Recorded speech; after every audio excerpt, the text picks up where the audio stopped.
Brianna in Normal asks, what are bone conduction headphones? There are two types of headphones, air conduction and bone conduction, and most people don't know very much about the bone conduction headphones. Bone conduction headphones are a newer product on the market, but they're starting to gain some momentum in the athletic running community and swimming community, primarily because they aren't required to be worn and plug your ears. Naturally, air conduction headphones, sound will travel through our ear canal, through the middle ear space to the inner space, up the nerve into our brain. Bone conduction headphones rely on our skeletal system, and it's a neat little trick that you can, if you want a party trick, find a tuning fork, and if you strike the fork and put it on the heel of your foot, you will hear that sound as it travels up your skeleton. This is the concept that the bone conduction headphones are using. The headphones look a little strange. They typically have a behind the head band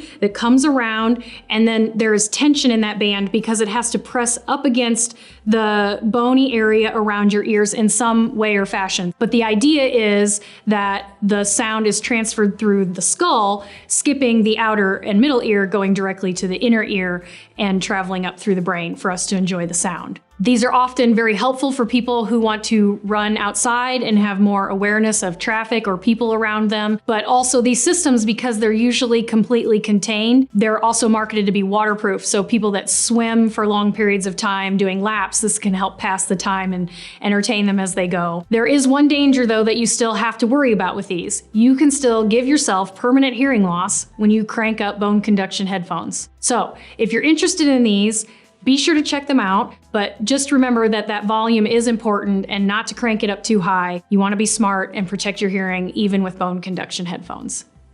So I hope that helps. If you have more questions, be sure to reach out to us. I'm Dr. Natalie McKee from Bloomington-Normal Audiology, and we are here for you.